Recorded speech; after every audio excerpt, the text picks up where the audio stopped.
तुमने कभी लड़कियों से पूछा कि बेटा तुम्हें और क्या दिक्कतें हैं? तुम में से कितनी डॉक्टर बनी, कितनी इंजीनियर बनी, कितनी ऐसी डिबेट होती हैं, ऐसी डिबेट होती हैं। आप लोग गलत देखते ही गलत हैं, आप लोगों का नजरिया ही गलत है। अगर आपको मीडिया किसी भी चैनल को समझना है, यानी कि ऊपर वाला जो है, भगवान जो है, उसके कई नाम है। कोई उसको अल्लाह बुलाता है, कोई ईश्वर बुलाता है, ये तेरे अलग अलग नाम है। सब हैं कि तस्वीरें लगाना गैर इस्लामिक है और डेली टीवी पे पाए जाते हैं, वो एक दूसरे को गरियाते रहते हैं टीवी। जय हिंद दोस्तों, मैं हूं मेजर गौरवारी और आप देख रहे हैं द चाणक्य डायलॉग्स हिंदी। और इसके पहले कि मैं सारा वीडियो आपको दिखाऊं, मेरी आपसे गुजारिश है, एक विनती है कि इस वीडियो को लाइक करिए, हमारे चैनल को सब्सक्राइब करिए और बेल आइकन दबाना बिल्कुल मत भूलिएगा। अच्छा दोस्तों, फिर से ना ये हिजाब वाली बात शुरू हो गई। पता नहीं, मुझे लग रहा था ये भूत दफन हो गया है, फिर से इसको जगा दिया। और कोर्ट में हियरिंग शेयरिंग हो रही है बड़ी, और लोग कह रहे हैं कि हिजाब होना चाहिए, ये इस्लाम के बिल्कुल तहत है और फ़र्ज़ है। फिर कोई मुस्लिम पार्टीज़ ये भी कह रही हैं, उनके वकील भी ये कह रहे हैं कि नहीं, फ़र्ज़ नहीं है लेकिन ये हक है। अब ये बड़ा कंफ्यूजिंग माहौल है। मुझे लगता है कि जो मुस्लिम लीडरशिप है उसको कहीं और तवज्जो देनी चाहिए। देखिए, मैंने एक वेबसाइट से, लोकसभा की वेबसाइट है, मैं आपको दिखाता हूँ लोकसभा की वेबसाइट, और आप स्क्रीन पे भी देख सकते हैं। ग्राफ सा है, पाई चार्ट है ये एक्चुअली। इसमें देखिए बीजेपी की 303 सीट्स हैं और जेडीयू मैं ऐसी एक पार्टी मैंने ले ली, जेडीयू, इसकी 16 सीट्स हैं। नीतीश बाबू जिसके हेड हैं जेडीयू के, इसकी 16 सीटें हैं, है ना। और ऑल इंडिया मजलिस इत्तेहाद मुस्लिमीन, ये AIMIM जो है, इसकी 2 सीटें हैं। यानी कि पार्टीज तो बहुत सारी हैं लेकिन बीजेपी सबसे बड़ी पार्टी है। 16 सीटें नीतीश कुमार साहब की पार्टी की हैं और असदुद्दीन ओवैसी साहब जिस पार्टी को रिप्रेजेंट करते हैं उसकी 2 सीटें। मैं सिर्फ आपसे एक बात पूछना चाहता हूं, और बाकी मैं पार्टियों की बात ही नहीं करी, डीएमके वीएमके, ऐसी बहुत पार्टी हैं जो कि बहुत सॉलिड है, इनकी काफी सीट्स हैं पार्लियामेंट में, मैं उनकी बात ही नहीं। जब बीजू जनता दल है, बीजू जनता दल की 12 सीट्स हैं पार्लियामेंट में, ठीक है ना। शिवसेना की 19 हैं, ऑल इंडिया तृणमूल कांग्रेस की 23 सीटें हैं, इंडियन नेशनल कांग्रेस की 53 है। ये सब छोड़ दीजिए, मैं सिर्फ आपको 2 पार्टियों का एक कंपैरिजन देना चाहता हूं, एक छोटा सा विश्लेषण हो जाए, फिर मैं हिजाब से इसको जोड़ता हूं। नीतीश बाबू की जो पार्टी है उसकी 16 सीटें हैं और ओवैसी साहब की जो पार्टी है उसकी 2 सीटें हैं। और अब आप ये समझ लीजिए कि नीतीश बाबू जो हैं वो बिहार के मुख्यमंत्री भी हैं, ठीक है, वो बिहार के मुख्यमंत्री भी हैं और 16 लोकसभा में उनके बंदे बैठे हुए हैं जो उनसे लॉयल हैं। अब मेरा आपसे सवाल है, छोटा सा सवाल आपसे ये है कि नीतीश बाबू जो कि चीफ मिनिस्टर हैं बिहार के, one of India's most politically important states, और उनकी 16 सीटें लोकसभा में हैं, वो टेलीविजन पे आपको बहुत कम दिखाई देते हैं, बहुत कम दिखाई देते हैं वो। लेकिन ओवैसी साहब आपको रोज टीवी पे दिखाई देंगे कुछ ना कुछ बयान दागते हुए, हर चीज में। ये अपने आप मुसलमानों के रहनुमा बन गए। इन्होंने खुद को अपॉइंटमेंट लेटर दे दिया, खुद ही नीचे, I Asaduddin Owaisi hereby appoint Asaduddin Owaisi as the sole leader of Indian Muslims, signed Asaduddin Owaisi. यह कर दिया इन्होंने। अब मैं क्यों बोल रहा हूं, मैंने हिजाब से बात शुरू करी और फिर मैं ये सीट्स पे आ गया। दोस्तों, ऐसा है कि जो हिजाब विजाब की बात है ना, बच्चों को भड़काने की बात है फालतू की। ना ओवैसी ना और किसी मुस्लिम नेता जो भी हिजाब के ऊपर बड़ा जो जोर जोर से बोलते हैं कि साहब कि नहीं होना चाहिए, ऐसा रोक टोक नहीं होनी चाहिए। तुम लोगों ने यार कभी मुस्लिम लड़कियों से, क्योंकि हिजाब लड़कियों का मामला है इसलिए मैं लड़कियों को, तुमने कभी लड़कियों से पूछा कि बेटा तुम्हें और क्या दिक्कतें हैं? तुम में से कितनी डॉक्टर बनी, कितनी इंजीनियर बनी, कितनी IAS IPS में गई, कितनी फॉरेन सर्विस में गई, कितनी वकील बनी? कभी पूछा इन्होंने? इन्होंने कभी नहीं पूछा। ये इनका दिमाग इधर जाता नहीं, क्योंकि इन सब चीजों वोट नहीं मिलते। इनका दिमाग जाता है, बेटा आपने हिजाब आपको पहनने से मना कर दिया, चलो हम आपके साथ खड़े हैं। बेटा आपको क्लासरूम में नमाज पढ़ने से मना कर दिया, चलो हम आपके साथ खड़े हैं। ये हिजाब, नमाज, रोजा, इसी में रह गए ये, और इसी में इनकी पॉलिटिक्स है। इन्होंने कभी मुस्लिम्स के उत्थान की बात नहीं करी। अगर मैं इनकी जगह हूं तो मैं साफ सीधा वो जो लड़कियां हैं मैं उनको बुलाऊं, मैं बेटा एक बात बताओ, आपकी पढ़ाई लिखाई कैसे चल रही, कितने नंबर आए आपके 10वीं में, 11वीं में कितना है, 12वीं में कितना है? और अगर आपको डॉक्टर बनना है तो आपकी कौन सी कोचिंग चाहिए, चलिए मैं आपको बताता हूँ, एडमिशन दिलवाता हूँ, कोचिंग लो और आप आगे बढ़ो। आप अपने परिवार का, अपनी कम्युनिटी का, यानी मुस्लिम कम्युनिटी का, देश का, सबका नाम रोशन करो। ये नहीं कहते बात, ये उल्टी बात करेंगे कि तुमने हिजाब नहीं पहना, इसको एक पॉलिटिकल इशू बना दिया।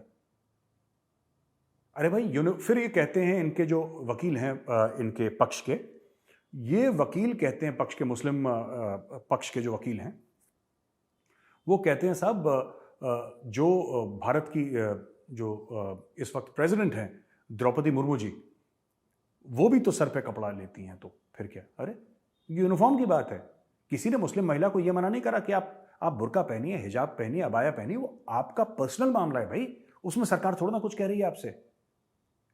ये तो बच्चों के स्कूल की बात है, बच्चों की यूनिवर्सिटी की बात है, जहां पे एक यूनिफॉर्म है।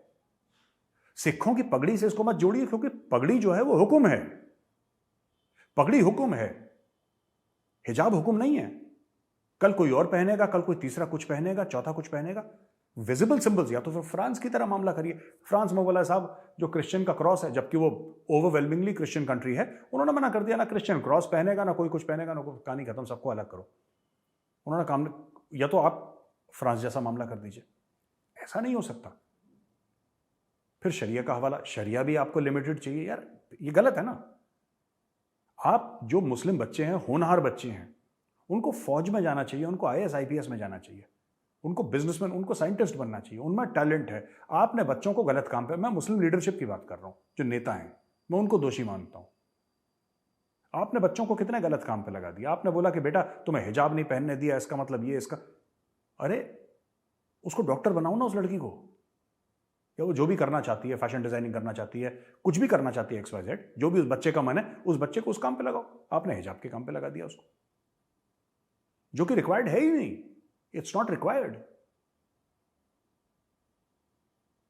ये कल्चरल चीज है, इसका रिलीजन से लेना देना नहीं है, जितना कुछ मेरी वो है, जितना मैंने पढ़ा है।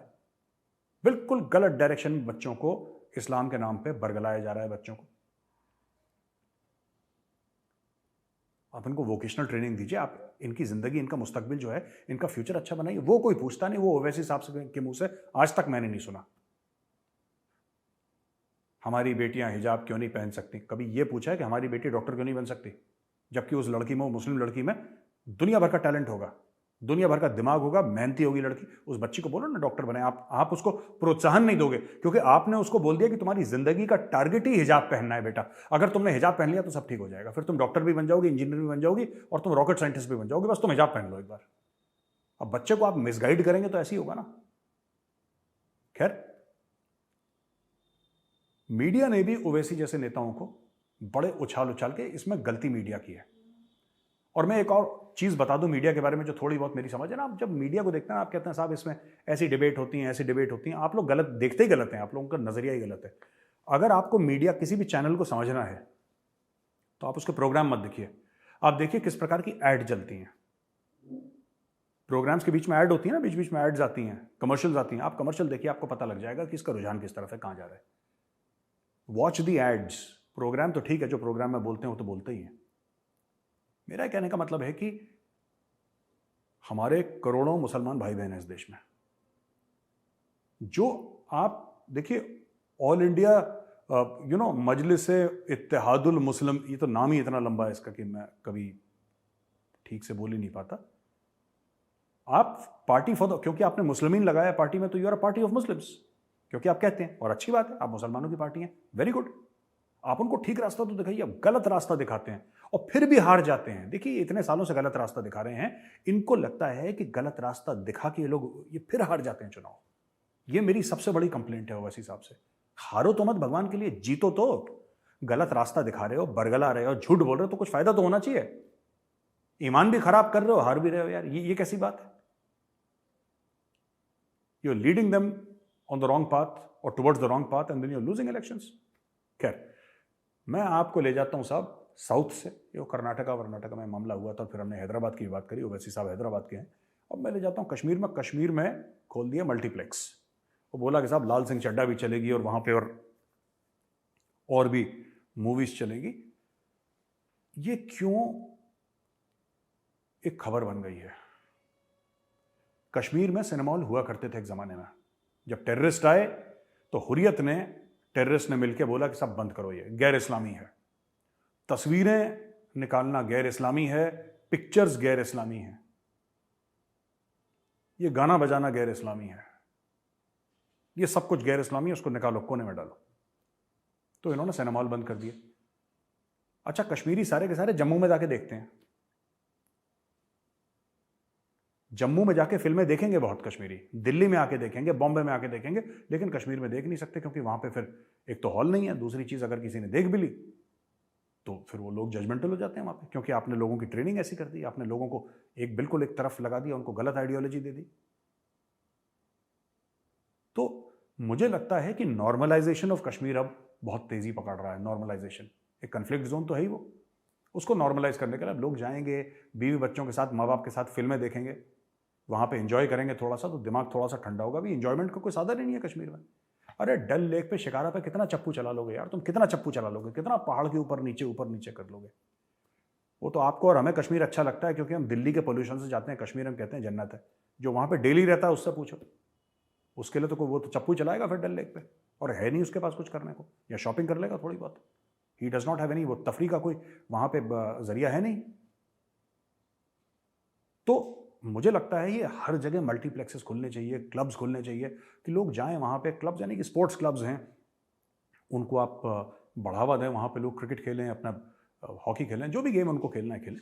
And all these things are required very much in Kashmir. और मुझे लगता है कि सरकार का ये बहुत सॉलिड कदम है जो सरकार ने अच्छा करा है। और मैं इसमें ख़ासतौर से बधाई देता हूँ जो लेफ्टिनेंट गवर्नर हैं मनोज सिन्हा साहब, मैं उनको बधाई देता हूँ कि साहब बहुत बढ़िया आपने काम करा है। अच्छा, ये महबूबा मुफ्ती फिर ये बीच बीच में बहन जी जो हैं ये सोते हुए जाग जाती हैं। अब इन्होंने बोला है कि सरकार जो है वो हिंदुत्व का एजेंडा चला रही है। अगर चला भी रही है तो उसमें क्या गड़बड़ है बॉस? किसका एजेंडा चलाएं आपका? फिर क्या पाकिस्तान का चलाएं एजेंडा? यहां पे कुलगाम डिस्ट्रिक्ट का एक वीडियो चीफ मिनिस्टर ने दागा कि साहब रघुपति राघव राजाराम,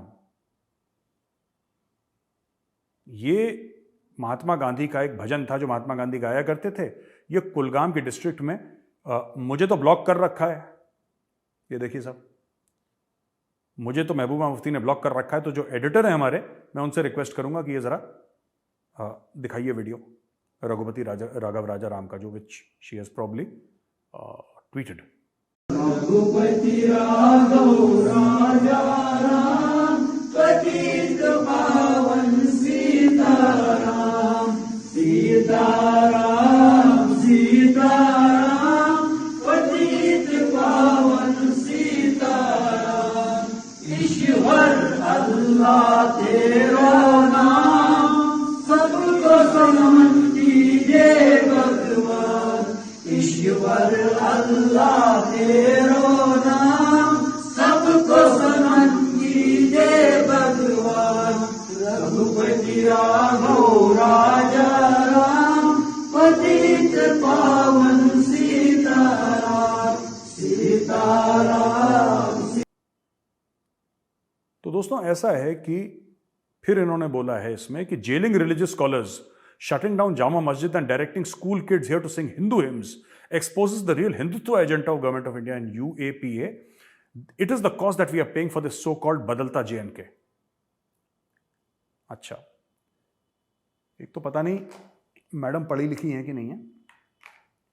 जो महात्मा गांधी गाते थे ना, महात्मा गांधी जो गाते थे वो गाते थे रघुपति राघव राजाराम पतित पावन सीताराम, ईश्वर अल्लाह तेरो नाम। अब कई लोगों ने मुझे ये बोला है कि ईश्वर अल्लाह तेरो नाम ओरिजिनल हिम में नहीं था, ये चेंज करा गया है बाद में।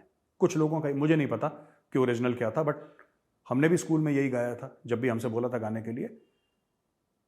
तो अगर ये बोल रही हैं कि ईश्वर अल्लाह तेरो नाम अगर बच्चे गा रहे हैं तो इसमें क्या दिक्कत है?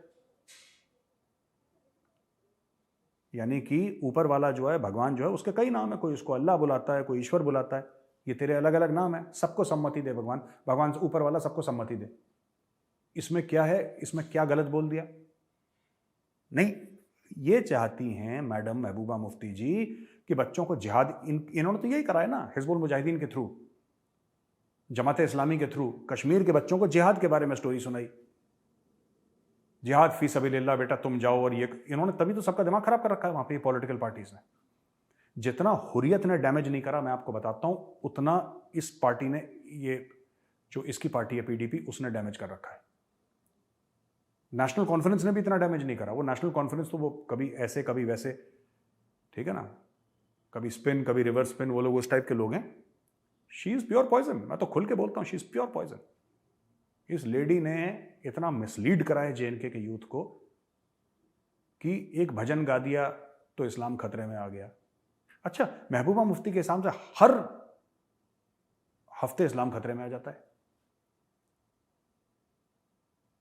हर हफ्ते ये कह देती कि कुछ खतरा है, ये है, वो है। मैं महबूबा मुफ्ती जी को एक रिक्वेस्ट करना चाहता हूं कि मैडम, ऐसा है, आपका करियर, पॉलिटिकल करियर खत्म, फिनिश, खलास। और जितनी जल्दी आप ये बात समझ लें, आपके लिए उतना बेहतर है। वरना अंदर आप ही को टीस होगी, आप ही को परेशानी होगी, आप ही कुड़कुड़ करेंगे अंदर। तो ये हिंदुत्व का एजेंडा है और इसका एजेंडा है और उसका एजेंडा, ये सब बकवासियात हैं। इससे देखिए, बच्चे भजन गा रहे हैं तो क्या हुआ? हम जब स्कूल में थे तो हम गाते थे वहाँ पे, बीएसएफ स्कूल टेकनपुर में थे हम, ग्वालियर के पास है, वहाँ पे हम 9, 10, 11, 12 पढ़े वहाँ से। तो वहाँ पे वो केंद्रीय विद्यालय है, तो वहाँ पे गाते थे अस्तो माँ सदगमय तमसो माँ ज्योतिर्गमय मृत्युंजय, वो केंद्रीय विद्यालय, तो वहाँ पे हम। तो फिर क्या हो गया? इसमें क्या हो गया? हर चीज में यही देखिए, ये लेडी ओवैसी है और वो जेंट्स महबूबा मुफ्ती है जो हैदराबाद में बैठा है बंदा। आपने देखा, ये कभी भी, आपने महबूबा मुफ्ती का ट्विटर हैंडल पे जाइए, मुझे तो ब्लॉक कर रखा है इसने, आप जाइए नीचे इनका देखिए ट्विटर हैंडल, ये हर समय जहर उगलना, कोई पॉजिटिव बात नहीं करी, हर समय जहर उगलना, जहर जहर जहर, ये हो जाए, ये हो जाए, पाकिस्तान से क्यों नहीं बात कर लेते। ये 24 घंटे ये बात करती। ये और इसका बाप दोनों मंत्री रह चुके हैं, वो तो यूनियन होम मिनिस्टर था जब पंडितों का पलायन हुआ था, फिर भी शर्म नहीं आई, अभी भी जहर उगल रहे हैं। इसको ठीक जेल में रखा। मैं तो मोदी जी से ये रिक्वेस्ट कर रहा हूं, सर इसको निकाला क्यों? ये इसको जेल से क्यों निकाले? इसको जेल वेल में डालिए सर, इसको कहीं डालिए मणिपुर केरल में दूर, और चाबी फेंक दीजिए कि बेटा परमानेंटली तुम अंदर ही रहो जब तक तुम्हारा सुर ताल नहीं बदलती तुम्हारी दुनिया। और ऐसे लोग रेडिकलाइज करते हैं यूथ को, मैं इसलिए बोल रहा हूं, ये कहीं और होती तो इतना नहीं होता प्रॉब्लम। ये कश्मीर में लोगों को रेडिकलाइज करते हैं सब लोग। किसी दिन मैं आपको बताऊंगा, जो 6-7 अप्रैल 2017 को जो पत्थरबाजी हुई थी, जिसमें आपको याद है वो मेजर लितुल गोगोई का वो जीप के ऊपर बैठाया था जिसने, और वो ले गया था गाड़ी, बड़ा फेमस केस हुआ था। वो पत्थरबाजी किसने करवाई थी? हुर्रियत ने थोड़ा ना करवाई थी पत्थरबाजी।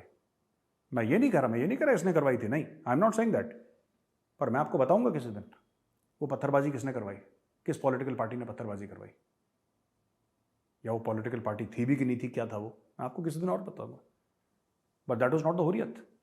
बाई इलेक्शंस हो रहे थे उस वक्त बाई इलेक्शंस हो रहे थे। तो पत्थरबाजी, जो आप लोगों को ये बताया गया है कि सिर्फ हुर्रियत करवाता है पत्थरबाजी, और सिर्फ हुर्रियत और पाकिस्तान रिस्पॉन्सिबल है, नहीं भाई, आपके गार्डन में खुद सांप सपोले पैदा हो रखे हैं यहाँ पे जो करवा रहे हैं। पाकिस्तान तो कर ही रहा है, क्यों नहीं करेगा पाकिस्तान?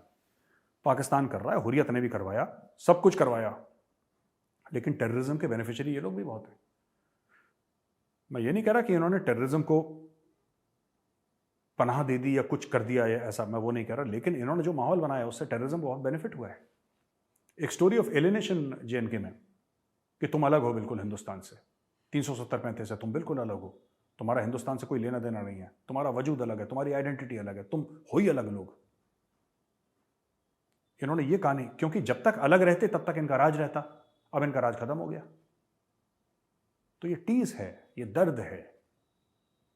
तो मैं मुबारकबाद देता हूं lieutenant governor J and K Shri Manoj Sinha ji को कि सर बहुत अच्छा कदम है ये, और ये जो मल्टीप्लेक्स वहाँ पे खुले, और तफरीह के वहाँ पे साधन होने चाहिए, लोग आएँ वहाँ पे, टूरिस्ट आएँ, और चीज़ें होनी चाहिए। मैं तो कहता हूँ बार बार भी बनवाइए वहाँ पे, अच्छा क्या दिक्कत है इसमें?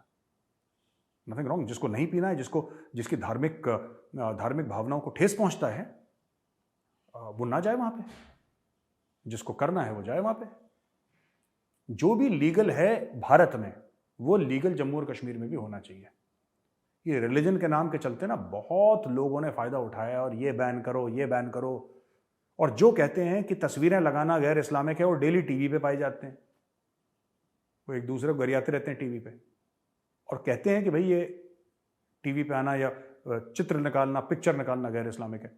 तो अगर पिक्चर निकालना गैर इस्लामिक है तो भाई तुम क्या कर रहे हो टीवी पे रोज रोज टीवी पे?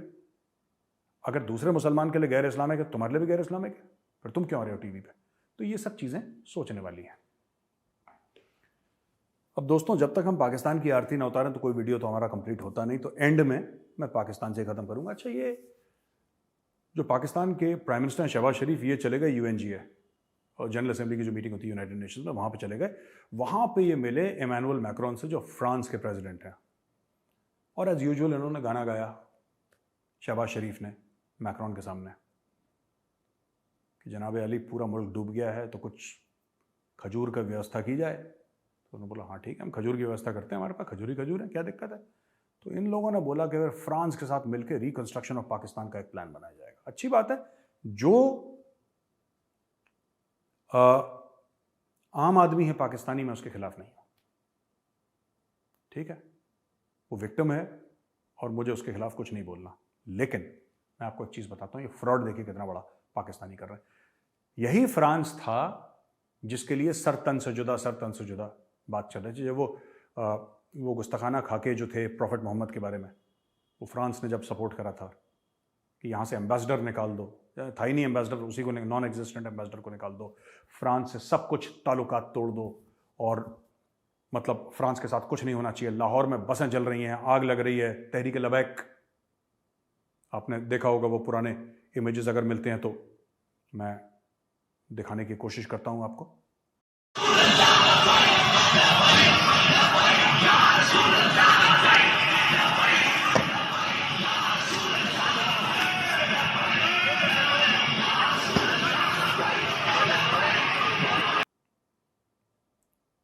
तो आग लग रही है, लबैक वालों ने पूरा, जैसे आप देख रहे हैं कि बिल्कुल हाल खराब कर रखा है पाकिस्तान का फ्रांस के खिलाफ, कि ये रसूल के गुस्ताख हैं और इनको मारो, यहाँ से निकालो और फ्रांस के साथ सारे अपने संबंध तोड़ दो। और इमरान खान ने भी यही बोला और ये शहबाज शरीफ की पार्टी ने भी ऐसी गुनगुन करके आधे दबे मुंह से यही बात बोली। यार मुझे एक बात समझ में नहीं आती, अब ये शहबाज शरीफ इसके साथ खड़ा होकर कह रहा है कि मदद करो। यही मैक्रोन था उस वक्त जब वो खाकों की बात हुई थी, गुस्ताखाना खाके जो थे, यही मैक्रोन था। मैं पाकिस्तानियों से पूछना चाहता हूं, यार तुम्हारा इस्लाम इतना ही मजबूत है? टमाटर का भाव 100 रुपए से 500 रुपए हुआ, तुम सब भूल गए फ्रांस ने क्या करा था, सब भूल गए। और तुमने बोला चलो यार बाद में फिर से हाय हाय कर लेंगे, अभी पैसा पकड़ लेते हैं इनसे। इसीलिए मैं, जो सरकार है पाकिस्तान की, मैं उसकी इज्जत नहीं करता। मैं इसलिए इज्जत नहीं करता, जो इनको पैसा देता है उसके सामने लेट जाते हैं। आई एम वेरी शॉक्ड है। मैं तो बिल्कुल, मैं कुछ ही समय पहले लाहौर में आग लग रही थी, कुछ ही समय पहले पूरा पाकिस्तानी स्टेट आग बबूला हो रहा था कि किस तरीके से आपने ऐसा बोल दिया और किस तरीके से आपने सपोर्ट कर दिया। वो चार्ली हेब्डो के जो कार्टून्स थे, जिसके पीछे चार्ली हेब्डो वालों, वो कुछ रेडिकल इस्लामिस्ट गए थे और उनके ऑफिस में 10-12 लोगों को मार दिया था। ये सब है और पाकिस्तान में बहुत ज़्यादा ज़बरदस्त प्रोटेस्ट हुए थे उसके, कुछ 1-1.5-2 साल पहले की बात है। फिर क्या हुआ उसके बारे में? अब जैसी टमाटर और प्याज के भाव बढ़े, जैसी लगा कि बाढ़ बाढ़ आई, थोड़ा सा दिक्कत है, उसी फ्रांस के पास जाके उसी फ्रांस से हाथ मिला रहे हैं। ये बनाएंगे रियासत मदीना, जो इमरान खान का पेट प्रोजेक्ट है। मतलब कैसे इंसान पलटी खाता है, मजहब जैसी चीज को लेके इस्तेमाल करता है और फिर पलटी खा लेता है, क्योंकि उसका फायदा वहां पे दिख रहा है उसको इस वक्त, शॉर्ट टर्म फायदा। उसने बोला चलो यहां से पैसे मिल जाएंगे। मैं क्यों कह रहा हूं फायदा? आपको लग रहा होगा कि मेजर साहब आप इतनी कड़वी बात क्यों हो रहे हैं, वहां पे फ्लड आ रखे हैं। अगर फ्रांस मदद कर दे और गरीब पाकिस्तानी की मदद हो जाए तो क्या बुरा है? मैं आपसे पूछता हूं भाई साहब, एक बात बताओ, आपको क्या लगता है फ्रांस जो पैसे देगा वो गरीबों के पास जाएगा? इमरान खान ने बोला था मैंने टेलीथॉन में पता नहीं 5 अरब 10 अरब कितने रुपए मैंने इकट्ठा कर लिए, इमरान खान ने बोला था पिछले हफ्ते। वो कहां है पैसे? वो पैसे हैं कहां पे? जो चाइना ने इनको टेंट दिए थे वो तो इन्होंने ब्लैक मार्केट में बेच दिए।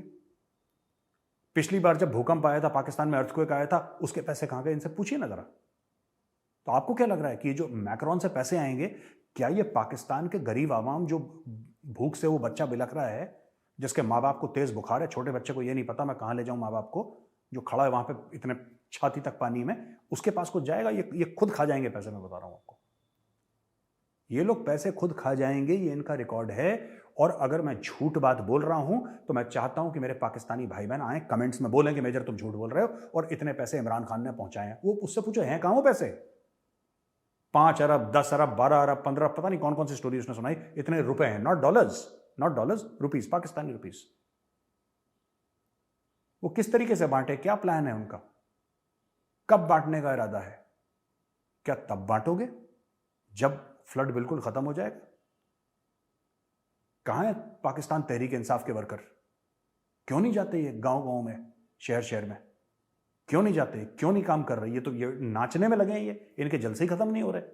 वो डीजे बट गाना चलाता है, ये नाचते हैं, बनेगा नया पाकिस्तान, आएगा इमरान, वाहियात किस्म का गाना, उस पर लोग इनको नाच गाने से फुर्सत नहीं है, इनका मुल्क डूबा हुआ है। इसलिए मैं कह रहा हूं कि ना इखलाक है, ठीक है, और ना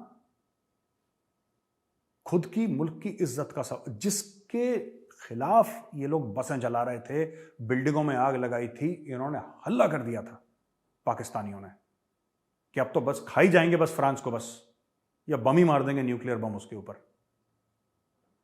और लोगों ने बोल दिया था कि नबी पाक के, उनकी इज्जत के ऊपर तो हमारे बच्चे कुर्बान। और ये सब आप, ये डायलॉग हैं, आप जाके देखिए यूट्यूब में कि उनकी इज्जत के ऊपर हमारे बच्चे कुर्बान और हमारे बच्चों के बच्चे कुर्बान और उनके भी बच्चे, आने वाले बच्चे भी कुर्बान। इन्होंने सब डायलॉग मारे, आज उन्हीं से पैसा ले रहे हैं फ्रांस से। तो भाई साहब, this is the moral character of the government of Pakistan. और सबका मॉरल क्या, इमरान खान होता वो भी यही काम करता, वो तो प्रोफेशनल है इस चीज में। यू टर्न लिया और यहां पे कटोरा, यू टर्न कटोरा। This is their character of the various governments of Pakistan. मैं आम पाकिस्तानी को नहीं बोल रहा, मैं सरकारों को बोल रहा हूं। तो ये मेरे लिए बड़ा सरप्राइजिंग था। बस आज का वीडियो यहीं पे खत्म होता है दोस्तों। मैं जल्द आऊंगा एक नए वीडियो के साथ आपके पास। तब तक के लिए जय हिंद। और मेरी रिक्वेस्ट है कि इस वीडियो को लाइक करिए, हमारे चैनल को सब्सक्राइब करिए, बेल आइकन दबाना बिल्कुल मत भूलिएगा।